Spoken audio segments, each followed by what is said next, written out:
Halo semua, perkenalkan nama saya Yoda Dika Arwendiardana. Saya dari kelas SI4609 dengan kode NIM 120222024 dan saya di sini akan mempresentasikan mengenai materi yaitu black box testing.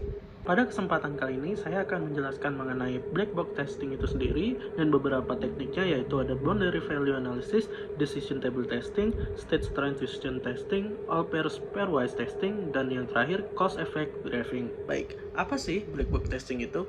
Black box testing adalah teknik pengujian perangkat lunak atau sistem tanpa perlu mengetahui bagaimana perangkat lunak atau sistem yang diuji itu bekerja, atau no prior knowledge of its internal working.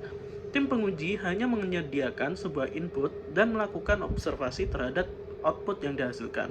Di sini, tim penguji memposisikan diri seperti pengguna yang menggunakan perangkat lunak atau sistem, di mana pengguna biasanya tidak perlu mengetahui bagaimana perangkat lunak atau sistem tersebut bekerja. Beberapa hal yang perlu diketahui dari black box testing dikenal dengan specification based technique. Pengetahuan terkait struktur internal, sistem, dan kode program tidak diperlukan. Fokus pengujian pada fungsionalitas sistem atau program dilakukan oleh tim penguji, tester, dan yang terakhir, pengujian terkait implementasi dan programming tidak diperlukan. Berikut beberapa kelebihan dan kekurangannya. Kelebihan yang pertama yaitu pengujian dapat langsung dilakukan setelah software dikembangkan. Lalu black box testing efektif untuk menguji aplikasi yang besar dan kompleks. Yang terakhir, error dan inkonsistensi sistem bisa dideteksi pada awal pengujian. Dan untuk kekurangannya, yang pertama yaitu jika penguji tak memiliki latar belakang programming, ada kemungkinan penguji mengabaikan kondisi atau masalah yang seharusnya ingin diujikan. Lalu, black box testing tidak bisa melakukan complete test coverage, yaitu pengujian yang melibatkan kode yang digunakan. Dan yang terakhir, ada kemungkinan black box testing tidak menguji kemungkinan input yang bisa terjadi dan outputnya. Selanjutnya, macam-macam teknik black box testing. Ada state transition technique, boundary value technique, decision table technique, cause effect technique, dan all pair testing technique. Yang pertama yaitu boundary value technique. Digunakan untuk menguji error pada nilai batas atas dan bawah suatu variabel. Misalnya, variabel usia memiliki batas bawah minimum yaitu 18 tahun dan batas atas usia maksimum adalah 30 tahun. Teknik ini digunakan karena banyak aplikasi yang memiliki masalah pada nilai batas, terutama batas atas. Selanjutnya ada all pair testing.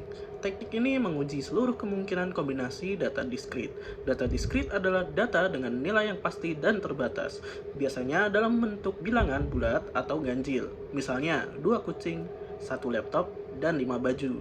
Metode kombinasi ini digunakan untuk menguji aplikasi yang menggunakan input kotak centang, input tombol radio, kotak daftar, kotak teks, dan lain-lain. Lalu selanjutnya ada decision table technique. Teknik ini dilakukan dengan pendekatan sistematis, di mana kombinasi input dirangkum dalam sebuah tabel. Decision table technique cocok untuk menguji fungsi yang memiliki hubungan logis antara dua atau lebih input. Sebagai contoh, Anda ingin login ke Facebook. Sebelumnya, Anda diminta untuk memasukkan email dan password yang telah disimpan oleh Facebook. Jika Anda memasukkan email dan password yang salah, maka Anda akan tetap berada di halaman login. Namun, jika Anda memasukkan email dan password yang benar, maka Anda diarahkan ke halaman beranda Facebook Anda. Lalu selanjutnya ada state transition technique. Teknik state transition digunakan untuk mengetahui apakah fungsi software bisa bekerja jika mendapatkan nilai input yang berbeda. Hal ini karena keadaan output sistem bisa berubah tergantung pada kondisi atau peristiwa. State transition technique digunakan pada jenis aplikasi yang memberikan jumlah percobaan tertentu untuk mengakses aplikasi tersebut.